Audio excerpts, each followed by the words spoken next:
Всем привет! Сегодня мы приехали в агрокомплекс Гульзины Эджей, интервью с которой есть на нашем канале. И сегодня здесь будет проходить форум, посвященный теме недвижимости в США. Форум организован кыргызстанцами, которые проживают здесь уже более 10 лет и работают в сфере недвижимости. Давайте посмотрим, как все пройдет.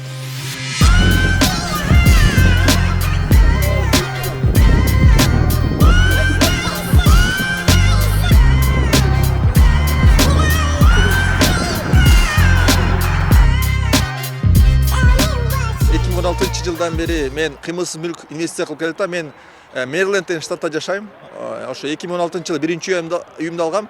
Анан акырындап өсүп келатып, инвестиция кылып атып, бир топ тажрыйбам алдым. Менде азыр бир топ квартиранттар бар.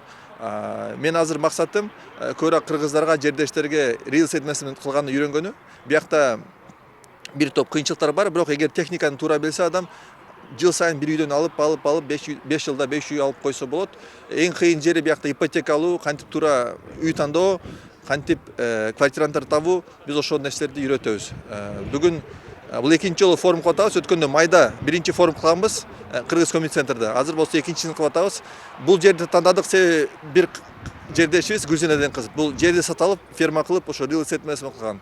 Ошол үчүн биз ушул жерди тандадык. Анан көбүрөөк жердештерге real estate менеджмент мотивация берели деп атабыз.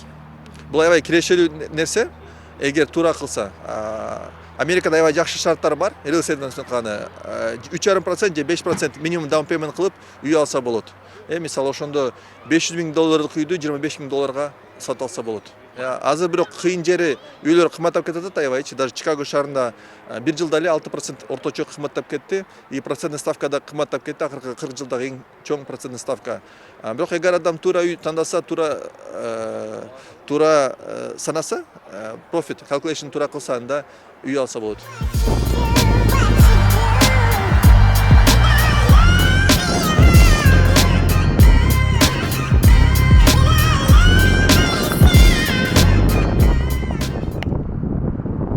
Бизден аябай бир жакшы идея бар. Биз азыр Сейитбек экөөбүз research кылып, ошонун үстүнөн иштеп атабыз. Бул Кыргыз Town деген проект. Башка улуттардын Chinatown бар, Ukrainian Village бар, ошол сыяктуу Кыргыз Town уюштура ачалы деп атабыз. Ал үчүн биз эң жакшы локейшн, арзан жерди табышыбыз керек. Анан кийин ошол жерде Кыргыз Town биздин студенттерден баштап үйлөрдү алышып, и ошол районду биз өзгөрткөнгө, өзүбүздүн культурабызды, өзүбүздүн кыргыз тилин, өзүбүз каалаган сабактарды мектептерге кошконго мүмкүнчүлүк болот да.